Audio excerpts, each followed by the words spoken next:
ද්විත්ව රූප සංදි පෙර පදයේ අග ස්වරය ලොප් කොට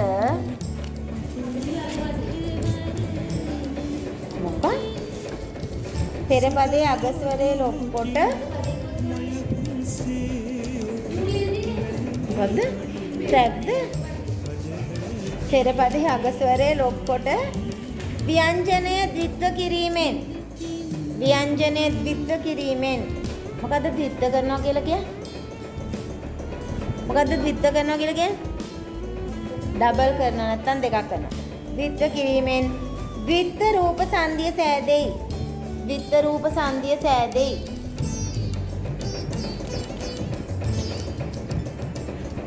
පෙර පදයේ අගට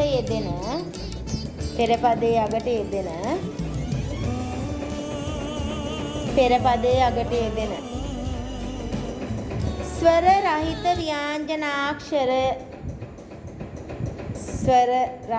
ව්‍යංජනාක්ෂරය මොකද්ද මේ ස්වර රහිත ව්‍යංජනාක්ෂරය කියලා කියන්නේ?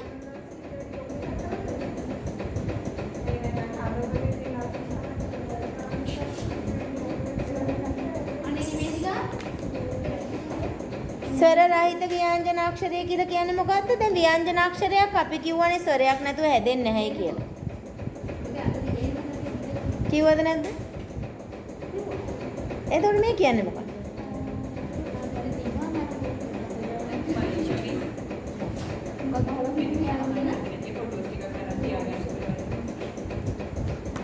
මේක දෙන්න. උදේ ඉස්කෝලේ යන වෙලාවට එන්න අම්මා. 12:00 වෙද්දී යන්න. 1:00 බස් එකට හරි යන්නම් ඈ. අවශ්‍යකම් ඉන්න බෑ. අපේ ගෙදර ලෙඩෙක් ඉන්නවනේ මං කිව්වේ.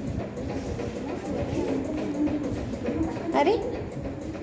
කියන්න මට මොකද්ද ව්‍යංජනාක්ෂරේ ස්වරේ රහිත ව්‍යංජනාක්ෂරය කියලා කියන්නේ මොකද්ද? දැන් මම කිව්වා ව්‍යංජනාක්ෂරයක් ස්වරයක් නැතුව උපදින්නේ නැහැ කියලා.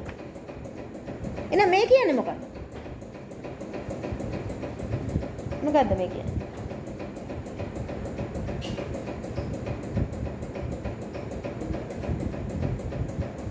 අපි බලමු උදාහරණයක් එක්ක. හරිද? ව්‍යංජනාක්ෂරයද ද්විත්ව වේ. ඔය කෙරවලින් තියෙනවා මේක.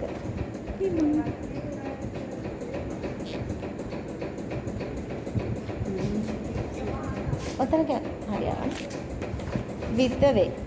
හරිද? උදාහරණයක් ගන්න. වැලි අවුරු දන්නේ කලියන්නේ නේ ඔමින් පත්තිරු කියන එක ලියන්න. අහලා තියෙනවනේ පත්තිරු කියන එක. පත්තිරු කියලා ලියන්නකො. පත්තිරු. ඒ තියෙන්නේ පත්තිරු ගන්නවා කියලා කියන්නේ.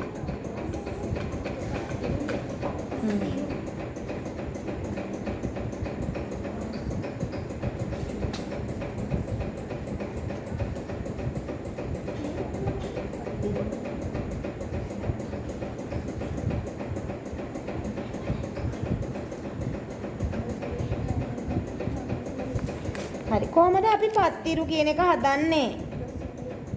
දැන් ද්විත්ව වෙනවා කියලා කියන්නේ. ඒතර පෙර පදයේ ගැන කතා කරන. ඒතර පෙර පදයේ කියලා කියන්නේ මොකද්ද? පත්තිරු කියන එකේ විසන්දිය. පත්තිරු කියලා කිව්වේ සංදිය. මොකද්ද විසන්දිය? පත්තිරු විසන්දි කරන්න. ඇහෙන්නේ නැහැ. පද්දන ඉරු. ඒතර ද්විත්ව වෙන්නේ කොතනද? පෙර පදයේ තියෙන තැන. පෙර පදයේ තියෙන තැන කියලා කියන්නේ එතකොට එකතු කිරීමට කලින් තියෙන තැන. పూర్ව පදයේ කියලා කියන්නේ පෙර පදේ. කියන්නේ එකතු කිරීමට කලින් තියෙන එක තමයි ද්විත්ව වෙන්නේ. එතකොට මොකද්ද ද්විත්ව වෙන අකුර? උත් අකුර. උත් අකුර ද්විත්ව වෙනවා. හරිද? කොහමද එතකොට ලියන්නේ? පද්දන උද්දන ඉරු.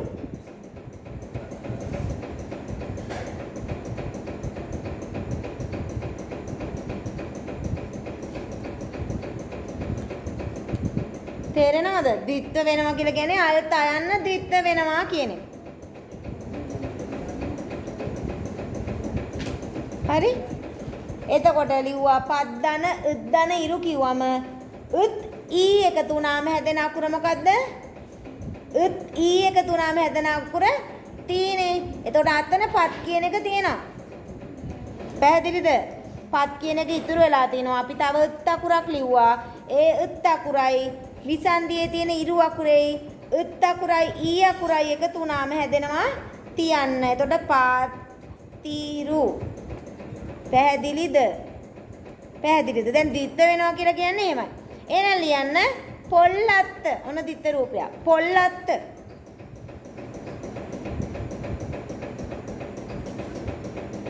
ඒක විසන්ධි කරන පොල්ලත්ත කියන්නේ සංධිය. විසන්ධි කරන්න. පොල් ධන අත්ත. මොකද්ද දිත්ත වෙන අකුර?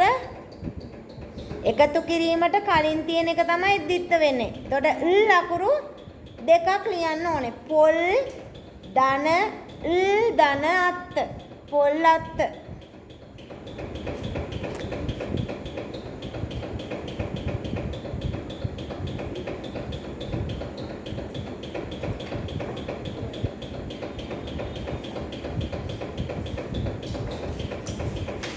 හැදුවද?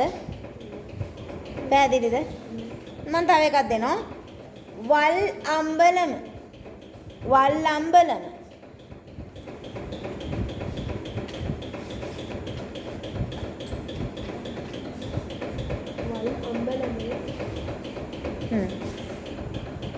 වල් අම්බලම කියන එක විසන්ධි කරන්න. වල් ධන අම්බලම. එතකොට දිත්ත කරන්න. ල් ධන අම්බලම. ල් එකයි අ අකුරයි එකතු වුණාම ල හැදෙනවා. අතන වල් කියන එක තියෙනවා. එතකොට අම්බලම. පුතේ ඔයාලා දෙන්නට තේරුණාද හැදෙන විදිය? ඔය වගේ හදන්න පුළුවන් වක්කත්ත. වක්කත්ත හදන්න. වක්කත්ත.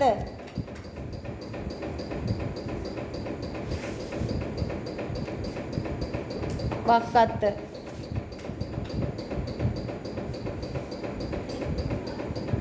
වක්කත්ත, මල්ලත්ත, ගොක්කත්ත ඔන්න ඕන එකක් හදන්න පුළුවන්.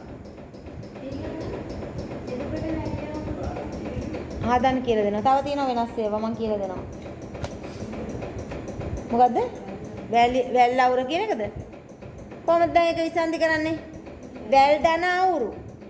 ඒතර වැල් ධන ධන අවුරු. ධන ආවම ලු. හරිනේ? ල ධන ල. එතකොට වැල් ලවුර. පැහැදිලිද? ඒ ටික ලේසි. අමාරු අර ගාත්‍රාක්ෂර ලෝපය විතරයි පොඩ්ඩක් අමාරු. ඒකත් ඔයාලා තේරුම් ගත්තේ නැති නිසා. හරියට. ඉවරයි. තව උදාහරණ ටිකක් දෙන්නද? එතකොට පාඩම ඉවරයි.